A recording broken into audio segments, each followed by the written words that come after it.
meeting where visitors' comments are scheduled. Citizens are welcome to ask questions or make comments at either one. Comments will be limited to 3 minutes. If a person would like additional time to address the board, such a request will be submitted in writing 48 hours before the meeting to the superintendent. For more details, please refer to Board Policy 2:230, public participation at Board of Education meetings and petitions to the board. So I see we already have somebody up here, but so I was going to start on this side anyway. So please state your name and where you're from. I'm Jerry Buttermer, a CPA from Riverside. I thank all of you, and particularly Mike Welch, for compiling 20,000 construction documents and posting them on the website. I believe that that post is the only public information available on how prior boards spent our $67 million. I've read about 2% of those pages, but I have 4 points to report, plus a question.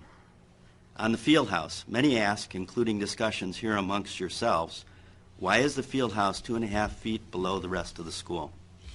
Based on invoices on the web documents and maps and floodplain regulations, I believe this results from being built in a floodplain.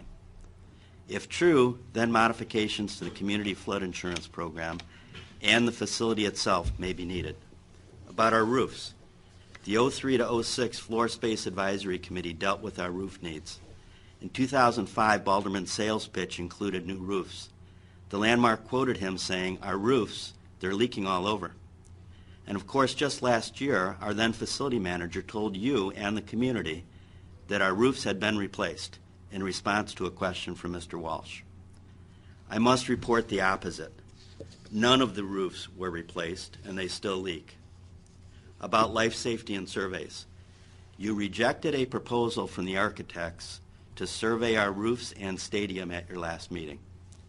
I found their 2007 proposal, which itself referenced more surveys done here by them in 2006, and they were paid for all of these surveys. I applaud your decision to seek a new and independent firm. And finally, about mob connections. I served on the RB Citizens Advisory Committee in 05 and 06. One of us, noted construction attorney Karen Lang, suggested numerous changes to the RB draft contracts. All of her recommendations were accepted.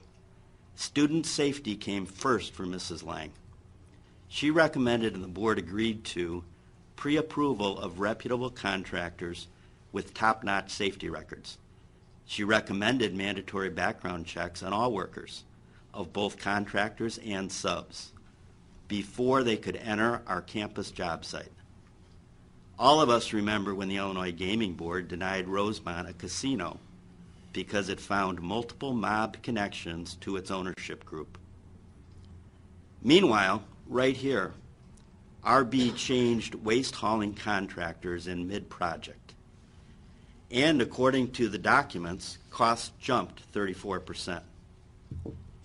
The documents also reveal that we hired the very same Melrose Park outfit whose ownership helped end Rosemont's casino application. To summarize, I'll leave you with one question. Only you can take steps to answer it. How and why did your predecessors pay a premium to allow this outfit access to our kids? Thank you. Anybody else on this side want to speak? All right, seeing none, we'll move on to our next one, which is discussion of information items. We have a presentation from PMA, our financial planning program, by Howie Kraus.